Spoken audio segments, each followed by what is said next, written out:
માગો વીસ ને આપે 30 જય દ્વારકાધીશ મિત્રો અને ગુડ મોર્નિંગ. તો આજે આપણે છે ને સવારમાં નાહી ધોઈ અને થઈ ગયા છે તૈયાર. આપણે છેલ્લા વિડીયોમાં વાત કરી હતી જ કે આજે આપણે જવાનું છે ધ્વજારોહણમાં આપણા મળદપી દાદાએ કે આપણે જે આપણે સત્સંગવાળી બાયુ છે મોતીહરવાળી બાયુ એ બધા ધ્વજા ચડાવે છે, એમાં મારી મા પણ સામેલ છે. એટલે આજે ધ્વજારોહણ છે એટલે આપણે જવાનું છે મળદપી દાદાએ. અને મા અને બાપુની વયા ગયા છે અને બસ મારે જવું છે ને અત્યારે વાગી ગયા 9, થોડુંક થઈ ગયું છે મોડું, પણ વાંધો નહીં, કંઈ વાંધો નહીં. આપણે જાય હવે અને ધ્વજારોહણ એન્જોય કરી. તમે બધા વિડીયોમાં કન્ટિન્યુ બન્યા રહેજો. આપણે આવી ગયા છે મળદભાઈ દાદાએ અને બધા દર્શન કરી લ્યો અને બસ જો બધા માણસ આવી ગયા અને ધ્વજા ચડાવવાની બસ હવે થોડીક ક્ષણોની વાર છે, પછી ડાયરેક્ટ ધ્વજારોહણ થાય.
કમ્પ્લીટ ધ્વજારોહણનું કામ થઈ ગયું છે. 2 ધજા મસ્ત રીતે ચડાવી દીધી ને ઓહો મજા આવી. ફૂલ ગુલાલ ને રૂપિયા અને ફૂલડા ને બધું ઉડાડીને આગળ જો મોઢું ધોયું હજી મોઢામાં આવે થોડો અને બસ હવે જમાડવાની તૈયારી થાય છે.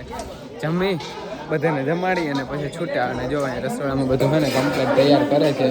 બુંદી ગાંઠિયા ગુફે સિસ્ટમ દેશી સિસ્ટમ મોટા ઉપર રાખીને ટેબલ વેબલની વ્યવસ્થા અહીં કઈ નથી ને જો બધા બેસી ગયા પીરવા માટે મસ્ત બુંદી ગાંઠિયા શાક દાળ ભાત જમવા બેસી ગયા. હું અટાણુંથી પીરવમાં ભેગો તો પાડા આવ તમારી જિંદગીમાં ધૂળ પડી બધેની. મને મૂકીને બધા ખાવા માંડ્યા. હે ઓ હેલો એ નિલેશભાઈ જો કહો તમે ધ્યાન ભલે ભલે બોલાવે વાંધો નહીં. બધું સંભળાઈ જો ભાઈ આઈફોન છે ત્યાં સુધી બધું સંભળાઈ ને બોલ્યું. હાલો તો હવે ના કઈ દુખે જ છે હો ભાઈ. અરે સારું હાલો તો અમે જમી લઈએ. આ બધા જમવા માંડ્યા. ધ્વજારોહણનું કામ કમ્પ્લીટ કરી અને આપણે આવી ગયા છીએ પાછા ઘેર. આવી અને નાહી ધોઈને સુઈ ગયા હતા કેમ કે ઓલો હે ને આ બધામાં ઓલા બધા એવો ગુલાલ નાખ્યો હતો ને તેમાં શું કે હજી જોવામાં ઓલો શું કે મહેંદી જેવું થઈ ગયું છે વાળમાં. અને આવી નાઈને ડાયરેક્ટ સુઈ ગયું નથી વાળે જો બધા ઊભા થઈ ગયા બેહતા નથી પાછા. અને બસ અત્યારે વાગ્યા છે 5. હમણાં ઉઠીને વિડીયો એડિટિંગ કર્યો અને બસ હવે છે ને માલને બારા બાંધવા છે એવો વિચાર છે. મીરા કેસે હો બચ્ચે? ઓ મીરાને જો છે ને ફૂલ તૈયારીઓ થઈ ગઈ છે પણ કે દેવી મીરા સારું હાલો તો મારે જવું છે વાડીએ વિડીયો અપલોડ કરવા માટે સ્પેશિયલ. આપણે દર વખતે કહેવું પડે કે અહીંયા આપણે નેટ નથી આવતું ને તો વાડીએ જવું પડે વિડીયો અપલોડ કરવા માટે. તો આજે તો 2 વિડીયો ભેગા અપલોડ કરવાના છે. 2 એડિટિંગ કરી નાખ્યા આજનો અને કાલનો. એટલે છે ને અત્યારે હાલો મારે જવું છે હવે વાડીએ. સારું હાલો તમને વિડીયો ગમ્યો હોય તો લાઇક શેર અને સબસ્ક્રાઈબ કરવાનું ભૂલતા નહીં. આવી રીતના સાથ સપોર્ટ આવતા રહ્યો એટલે આપણે 2-3 દિવસના આપણે રાજાધિરાજ દ્વારકાધીશની ધજારોહણમાં જવાનું છે આપણે. કંઈ વાંધો વ્લોગ અહીંયા પૂરો કરી તમને ગમ્યો હોય તો લાઇક શેર અને સબસ્ક્રાઈબ કરવાનું ભૂલતા નહીં. કાલ સવારે પાછા આપણે નવા વ્લોગમાં મળ્યા.